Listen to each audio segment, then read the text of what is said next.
não dá para dizer que é coincidência, porque não existe coincidência nesse ramo. Mas tanto o Omar Aziz, que presidiu a CPI, Randolph, que sugeriu a CPI, e o Renan, que foi o relator, quando começou a surgir o noticiário, eles começaram a conversar entre si. Pô, Maurício Camizotti não é aquele que na CPI, Danilo Tentro, não é aquele que na CPI. Então, há uma conexão. Covachim. Vamos trazendo aqui. Danilo Trento, essa foto, ele está depondo na CPI da Covid, ele foi beneficiado por uma liminar do STF e não prestou depoimento, foi muito lacônico. Na CPI da Covid, ele foi indiciado por fraude em contrato, formação de organização criminosa e improbidade administrativa. O que fazia o Danilo Trento? O Danilo Trento foi à Índia comprar aquela vacina da Covaxin que teria um sobrepreço que seria a propina paga para os envolvidos na operação. Ele estava na reunião da Índia para a compra da Covaxin.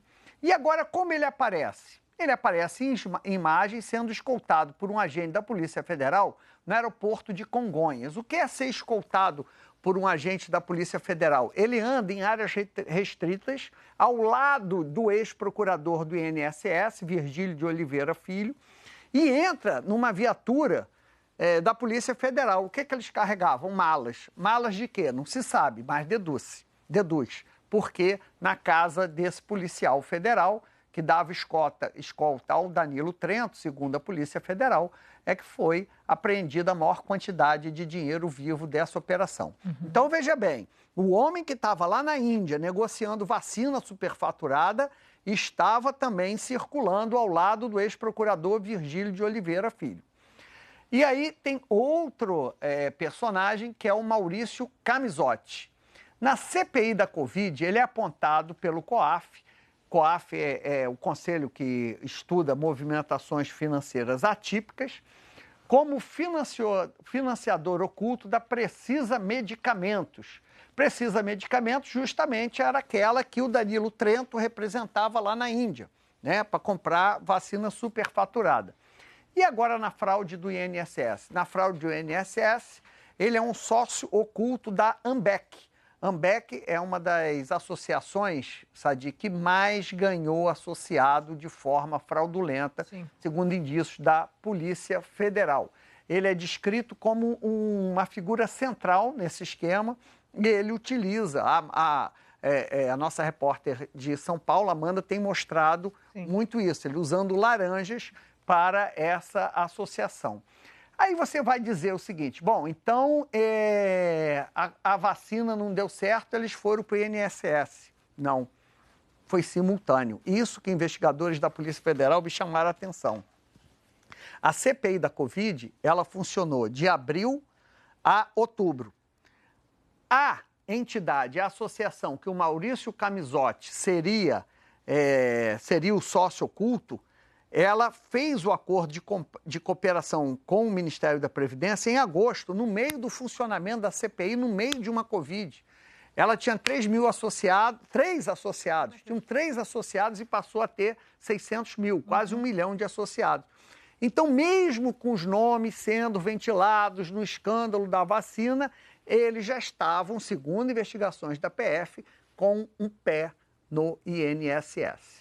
A empresa que detém os dados dos aposentados e pensionistas do Brasil admitiu, ao ser alvo de uma inspeção de janeiro a agosto de 2023, o vazamento, o comprometimento de 400 senhas de acessos aos dados internos. Eu vou repetir. A Dataprev, alvo de uma batida de janeiro a agosto de 2023, admitiu a auditores do Tribunal de Contas o vazamento, o comprometimento de 400 senhas de acesso aos seus sistemas. Mas a empresa também foi obrigada a informar que havia encontrado, trago aqui, 60 dispositivos estranhos instalados em suas redes de aplicativos, ou seja, 60 dispositivos estranhos que teriam sido entregues, disse a Dataprev, para análise da Polícia Federal. Também foram, admitiu a empresa, identificados e removidos software maliciosos que permitiam a captura das senhas dos servidores. Por que isso é importante?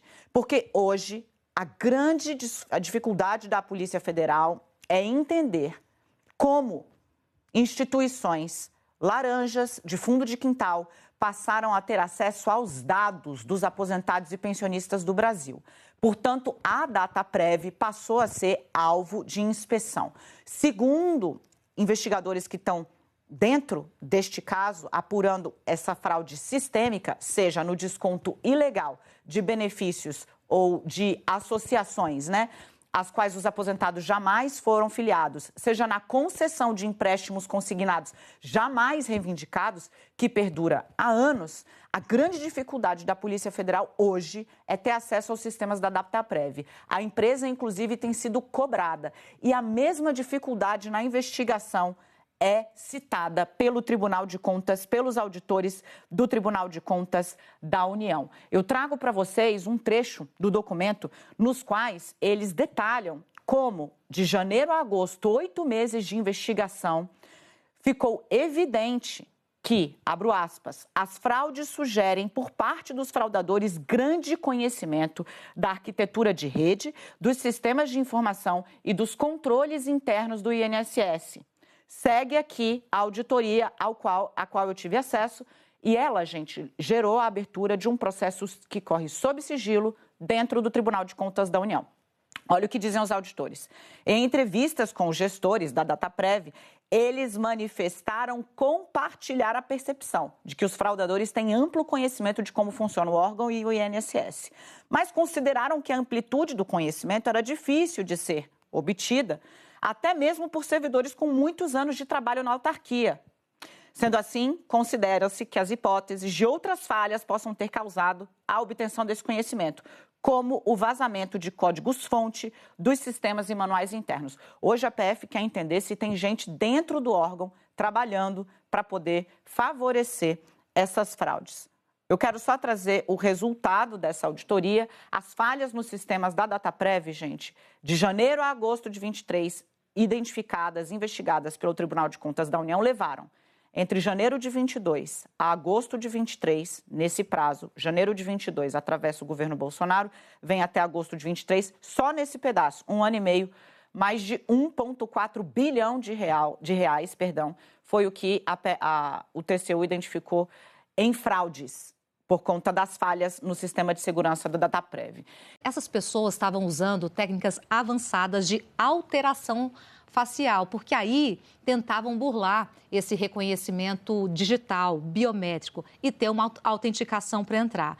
Eles simulavam traços faciais. Olha só, gente, simulavam traços faciais de outras pessoas para obter o acesso à conta do GovBR e aí assumir o controle total dos perfis dessas pessoas, assumir a vida do cidadão em termos de documento na íntegra, ou seja, informações sensíveis, questões ligadas a serviços públicos e absolutamente tudo de mais importante que a gente tem em termos de documento. E todo mundo sabe que hoje documento é valor para quem usa e para o fraudador, infelizmente, quando tem acesso ilegal, para vender, para tentar fazer golpe, para ligar, conseguir Pix, porque ele tem tantos dados seus que ele te liga e ele te convence que, de fato, pode ser aquela instituição ou outra que você está esperando uma ligação e que tem, por exemplo, um processo andando, uma questão administrativa. É uma coisa assustadora. E aí eu queria dar um detalhe que foi apurado aqui pela Isabela Camargo e também pelo Fábio Amato, nosso setorista de Polícia Federal, que é o seguinte: olha o que os invasores faziam quando acessavam ilegalmente o GovBR. Eles conseguiam passar pela funcionalidade que chama liveness. E aí, olha só, gente, parece inteligência artificial, mas é vida real. Eles obtinham um percentual de semelhança suficiente para os parâmetros digitais, para os algoritmos de validação facial, tanto na base de dados da CNH, carteira de motorista, quanto na base de dados dos eleitores do TSE. Ou seja, eles tinham uma capacidade técnica enorme de entrar e enganar o algoritmo no reconhecimento facial, se passando por outras pessoas. E aí, só para terminar aqui bem rapidamente, outra fonte da PF explicou o seguinte, quando eles faziam isso, eles tinham essa capacidade e conseguiram essa invasão. Só para terminar, o nome Face Off é por causa dessa substituição fraudulenta, né, do rosto, né, da face, que remete à retirada ou troca de rosto, que é basicamente o que a gente está vendo aí. Ou seja,